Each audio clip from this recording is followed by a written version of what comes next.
को नववर्ष की शुभकामनाएं ऐसे पत्रकार बंधुओं के माध्यम से रायबरेली जनपद वासियों को इस नए वर्ष की शुभकामनाएं देता हूं और हृदय से आप सबका स्वागत और अभिनंदन कर। जनपद रायबरेली में हम सब एक साथ जन्मे पले बढ़े और इस 2025 की सुबह में हम लोग मिल रहे हैं। मुझे खुशी है कि सभी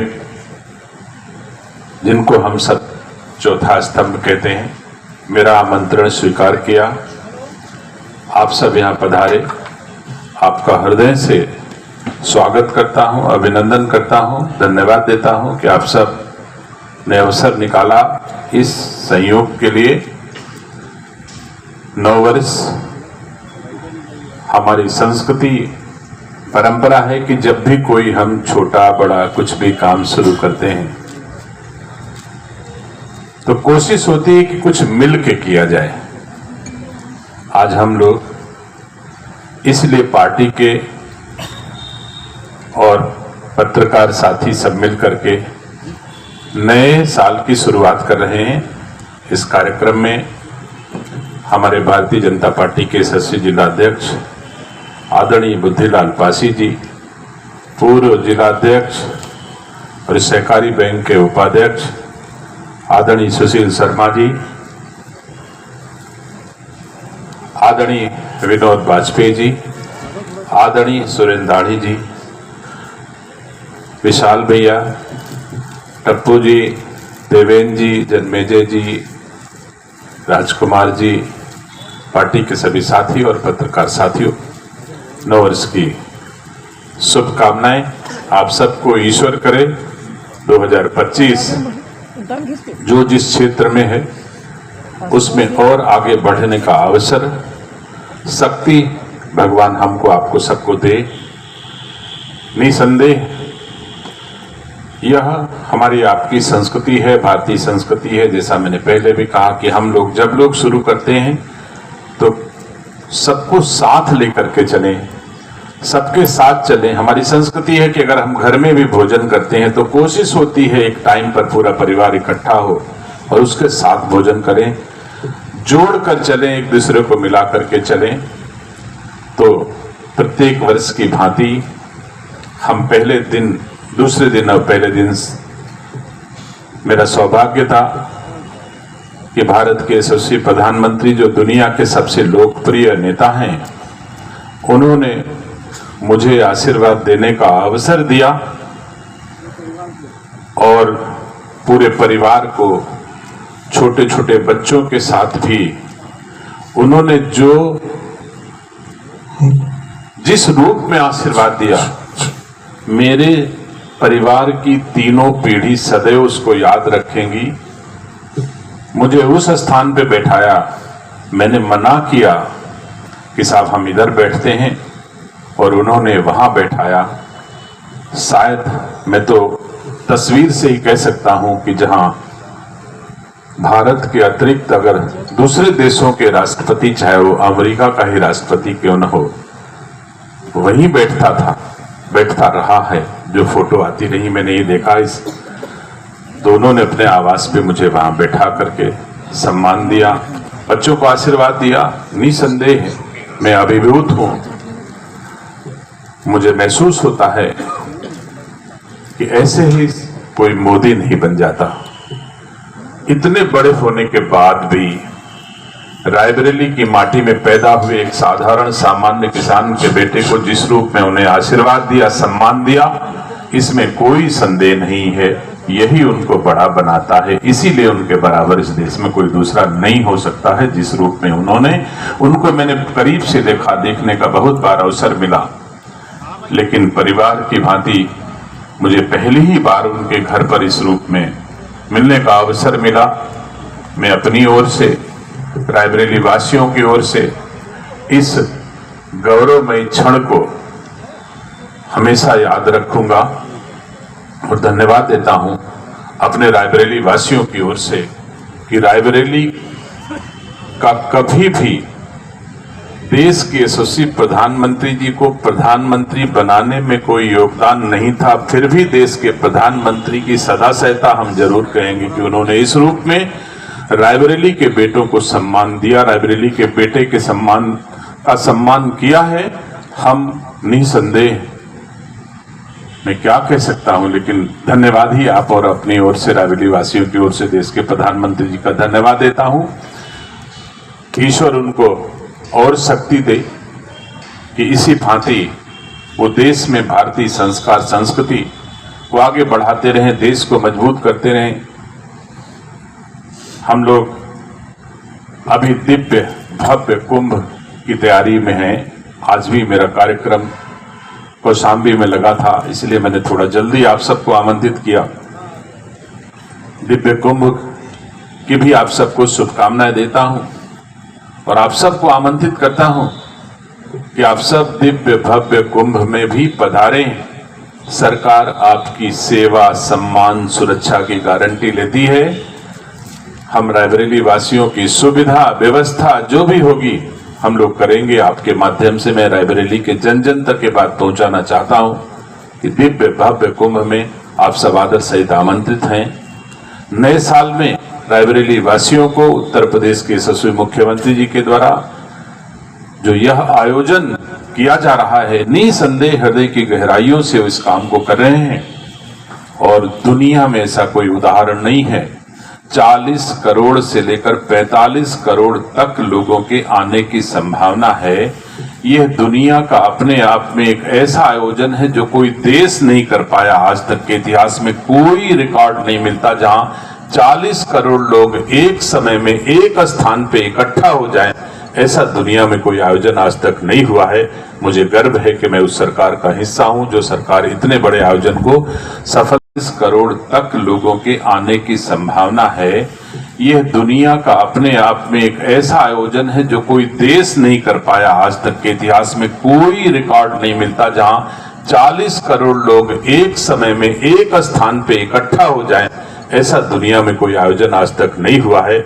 मुझे गर्व है कि मैं उस सरकार का हिस्सा हूं जो सरकार इतने बड़े आयोजन को सफलतापूर्वक कर रही है। देश के यशस्वी प्रधानमंत्री जी, गृह मंत्री जी का सबका आशीर्वाद, सहयोग हमारी उत्तर प्रदेश की सरकार को है कि यह आयोजन सफलतापूर्वक संपन्न हो। सम्मानित साथियों, मुझे खुशी है, मुझे गर्व है कि मैं रायबरेली की माटी में जन्मा हूं और रायबरेली की सेवा जिस रूप में भी रायबरेली के लोग रखेंगे उस रूप में रायबरेली के लोगों की सेवा करता आया हूं, सेवा करता रहा हूं। 2024 में जैसा सुशील जी ने और हमसे पहले लोगों ने कहा, अच्छा ही रहा और 25 और अच्छा हो, रायबरेली के लिए अच्छा हो, ऐसा मैं उम्मीद जरूर करता हूं। रायबरेली के लिए बहुत सारी चीजें देश के यशस्वी प्रधानमंत्री जी से भी हमने अपेक्षा की है और उन्होंने एक लंबा समय हमको रायबरेली की बारे में और तमाम सारे बारे में दिया बात करने का। तो निसंदेह मैं रायबरेली के लिए जो भी शक्ति मुझे मिली है, नए साल में पूरी ताकत के साथ रायबरेली के विकास और सम्मान को आगे बढ़ाने के लिए जो उत्तर प्रदेश सरकार के मंत्री के रूप में मुझे दायित्व मिले हैं, उसके माध्यम से मैं आप सबकी सेवा करता रहूंगा। लेकिन इसके अतिरिक्त भी मैं ऐसे एफर्ट्स करूंगा कि रायबरेली और ज्यादा सम्मान बढ़े, रायबरेली का और ज्यादा विकास हो, रायबरेली के नौजवान, किसान, व्यापारी सब सुखी हो, ऐसा हमारा प्रयास होगा। सम्मानित साथियों, मुझे गर्व है कि विगत 2024 की 12 जनवरी को रायबरेली का स्थापना दिवस हम आप सब ने मिलकर के बहुत भव्यता के साथ मनाया और फिर से 12 जनवरी आने वाली है और रायबरेली का स्थापना दिवस उस 12 जनवरी को हम आप सब मिलकर के मनाते आए हैं। रायबरेली के लोगों ने पिछले 11, 12 और 13 जनवरी को 3 दिनों में भव्य रायबरेली महोत्सव का आयोजन किया। इस बार उतना भव्य आयोजन की परिस्थितियां अनुकूल नहीं है क्योंकि हमारे यहाँ महाकुंभ प्रभावित ना हो। यहाँ के तमाम सुरक्षा और प्रशासनिक अधिकारी सब महाकुंभ में ड्यूटी में रहेंगे, इसलिए इस बार 12 जनवरी को 11, 12, 13 के बजाय हम 12 जनवरी को रायबरेली का स्थापना दिवस एक दिवसीय, पिछली बार 3 दिवसीय था, इस बार एक दिवसीय हम लोग मनाएंगे। उसमें मैं आप सबको आमंत्रित करता हूं, जितना हमारा बस चलेगा एक दिन में अच्छा से अच्छा रायबरेली के स्थापना दिवस, जिसे हम जन्म दिवस के रूप में भी हम आप अपना जन्म दिवस मनाते हैं। मैं पहले उत्तर प्रदेश के विभिन्न जनपदों में स्थापना दिवस के कार्यक्रमों में जाता था तो जिज्ञासा होती थी कि हमारे रायबरेली में जन्म कब हुआ, हम भी तो कम से कम जन्म दिवस मनाएं। हमने बड़ी मेहनत की, बहुत खोजबीन के, इतिहास को, गजेटियर को, बड़े बड़े लोगों को, अनुभवी लोगों को, जिनको अनुभव है तो उनसे जोड़ करके तैयार करके, और 12 जनवरी वो दिन जो देश के एक राष्ट्रीय संत स्वामी विवेकानंद जी का जन्म दिवस है, उस दिन हमारी रायबरेली का स्थापना दिवस मनाया जाता है। मैं आप सबसे एक दिवसीय 12 जनवरी को रायबरेली का स्थापना दिवस हम सब मिलकर के, हमारी रायबरेली है, आपकी रायबरेली है, भले ही आप अपने दूसरे दायित्वों का निर्वहन कर रहे हैं, हम अपने दूसरे दायित्वों का निर्वहन कर रहे हैं, लेकिन अंततः इस माटी का कर्ज है। रायबरेली की पावन भूमि में हमने भी, आपने भी, सबने जन्म लिया। कोशिश हो कि बेहतर रायबरेली हो, खुशहाल रायबरेली हो, विकसित रायबरेली हो। इसमें जो जिस रूप में अपनी माँ माटी का कर्ज अदा कर सकता है उसको करना ही चाहिए। एक बार पुनः आप सब परिवार का हिस्सा हैं। पत्रकार वार्ता तो बहाना है, हमको आपको सबको एक दूसरे के साथ बैठना है, मिलना है, हंसना है, खेलना है, जीना है, कुछ करना है। इसके रूप में यह कार्यक्रम हमेशा मनाता आया हूं। ईश्वर मुझे शक्ति दे कि जब तक रहूं आप सबके साथ ऐसे ही नया साल मना के, शुभकामनाएं देकर के, हंसते खेलते हम लोग आगे बढ़ते रहें। इन्हीं शब्दों के साथ एक बार पुनः आप सबको धन्यवाद देता हूं, नए वर्ष की शुभकामनाएं देता हूं, और आपके माध्यम से अपनी प्यारी प्यारी रायबरेली के बुजुर्गों, नौजवान साथियों, माताओं, बहनों, सभी वर्गों के लोगों को नववर्ष की बधाई देता हूं। भगवान से प्रार्थना करता हूं कि हमारी रायबरेली को और सुख, समृद्धि और वैभव से परिपूरित रायबरेली नए वर्ष में हो, ऐसी कृपा करना। आप सबका बहुत बहुत धन्यवाद। सभी पत्रकार साथियों का पुनः धन्यवाद। आज हम लोग साथ में वार्ता भी करेंगे और साथ में कुछ खाएंगे भी, हंसेंगे भी, खेलेंगे भी। एक बार पुनः मंगल कामनाएं। आप सबका बहुत बहुत धन्यवाद। जय हिंद।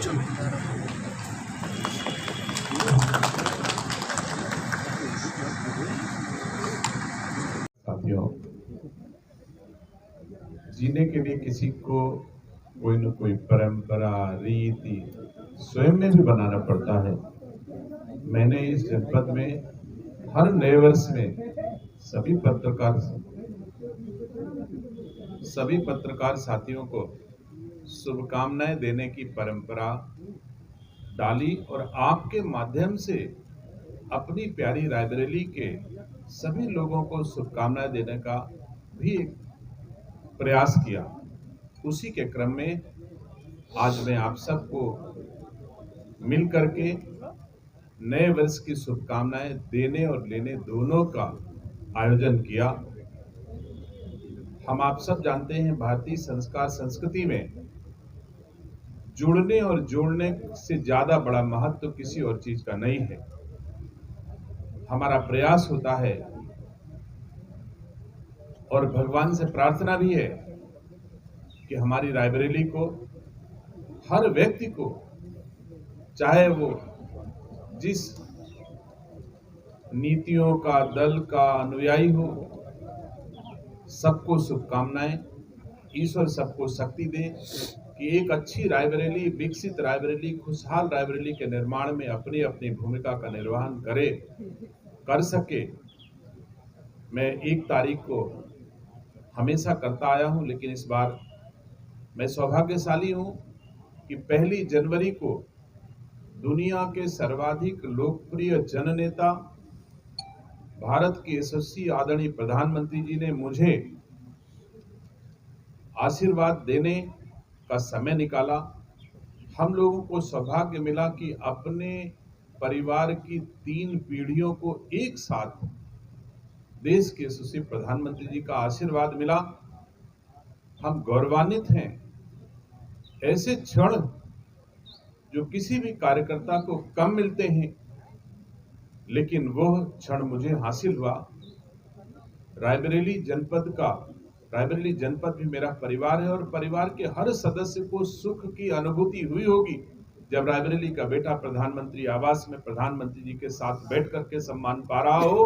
तो ऐसे में हर रायबरेली वासी का सीना चौड़ा हो गया होगा, मन खुश हो गया होगा। देश के यशस्वी प्रधानमंत्री जी ने मुझे आशीर्वाद दिया और मेरे साथ पूरी रायबरेली के लोगों को भी प्रतीकात्मक रूप से आशीर्वाद दिया। इसके लिए मैं अपनी ओर से, अपनी रायबरेली की जन जन की ओर से उनका आभार प्रकट करता हूँ, कृतज्ञता ज्ञापित करता हूँ और निसंदेह ईश्वर से प्रार्थना करता हूँ कि भगवान देश के यशस्वी प्रधानमंत्री जी को और शक्ति दे और भारत माता को, भारत भूमि को, भारत देश को और ऊंचाइयां ले जाने में कामयाब हो सके। मैं नए वर्ष की आप सबको शुभकामनाएं देता हूं।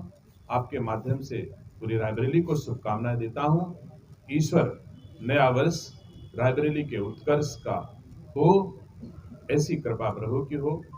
हर वर्ग के लोग जिस क्षेत्र में सेवा कर रहे हैं उन्हें उस क्षेत्र में और अधिक शक्ति प्रभु दें, जिससे वो अपने दायित्वों का निर्वहन पूरी क्षमता के साथ कर सके। ठंड का मौसम, सरगर्मियाँ तेज हो गई है। वो चाहे बात कर लीजिए, लालू के एक बयान ने जो है सरगर्मियाँ तेज कर दी, उसको किस नज़र से देख रहे हैं आप? देखिए, राजनीतिक क्षेत्र में इतना बड़ा विशाल देश है, किसी न किसी राज्य में कुछ न कुछ होता रहता है, होता रहेगा। हम आप अपने परिवार में भी प्रतिदिन की घटने वाली घटनाओं को देखें तो कुछ न कुछ परिवार में होता रहता है, तो देश में भी होता रहेगा। ये तो प्राकृतिक रूप से है, कोई ऐसी बड़ी बात नहीं है। देश पूरी तरह से मोदी जी के हाथों में सुरक्षित है, देशवासी मोदी जी के हाथों में सुरक्षित हैं। थोड़ी बहुत कहीं जहां चार बर्तन होते हैं, खनकते हैं, होता होगा, लेकिन कोई ऐसी असुविधा किसी रूप में नहीं है। देश को पूरा भरोसा अपने प्रधानमंत्री पर है। देखा जाए यूपी में भी जो है आशीष पटेल को लेकर भी महाकुंभ शुरू हो रहा है और लखनऊ प्रयागराज जो रायबरेली प्रयागराज सड़कें हैं वो भी बन रही है। कब तक पूरा हो जाएगा, कुछ समीक्षा इस पर हुई है? आपको महसूस होता होगा उत्तर प्रदेश के यशस्वी मुख्यमंत्री जी इस मार्ग के लिए कितना संवेदनशील है कि कभी कमिश्नर निरीक्षण करते हैं तो कभी राज्य का मुख्य सचिव इस सड़क को निरीक्षण करने आता है कि जितनी जल्दी हो सके बन जाए। तो मैं समझ रहा हूं कि मुख्यमंत्री जी के निर्देशों का अनुपालन इस राज्य के अधिकारी करेंगे और यथाशीघ्र कुंभ से पहले इस मार्ग का निर्माण आवागमन के रूप में मोटरेबल या सुविधाजनक बन जाएगा। अगर थोड़ा बहुत कमी होगी तो उसके बाद कितने लोगों के पहुंचने की उम्मीद है इस बार, क्या आंकड़ा? मैं मानता हूं कि उत्तर प्रदेश की सरकार के द्वारा इस कार्यक्रम में 40 से 45 करोड़ लोगों के पहुंचने की उम्मीद है और मुझे गर्व है कि मैं उस सरकार का हिस्सा हूं जो दुनिया का सबसे बड़ा आयोजन संपन्न करने जा रही है। इतनी सारी सुख सुविधा सुरक्षा के साथ में करनी जा रही है। ईश्वर हमारे मुख्यमंत्री को, हमारी सरकार को इतनी शक्ति दें कि यह आयोजन सफलतापूर्वक हमारी सरकार मना करके श्रद्धालु आएं और अपने घरों तक पहुंच जाएं। मैं रायबरेली वासियों को भी आपके माध्यम से आमंत्रित करता हूं कि आप सब कुंभ आएं, पुण्य कमाएं। सरकार आपकी सेवा, सम्मान, सहयोग, सुरक्षा सुनिश्चित करेगी। बीजेपी के सहयोगी दल अपना दल के एक नेता हैं जिनका आरोप लगा है कि एसटीएफ और जो सचिव हैं उन पर, उसको लेकर क्या बातें चल रही हैं? देखिए, ये शिकायत परिवार में जायज है, हो सकता है। अगर किसी को शिकायत हो तो वो शिकायत दूर भी होती है। हमारा ये परिवार है, एनडीए का परिवार है, परिवार के सभी हिस्सा हैं। कोई नाराज होता है किन्हीं कारणों से, कोई खुश हो जाएगा, ऐसी कोई परिस्थितियां नहीं है। अगर श्री आशीष पटेल जी को कोई असुविधा होगी, कोई शिकायत होगी तो हम लोग परिवार में मिल बैठ कर बात कर लेंगे। ठीक है।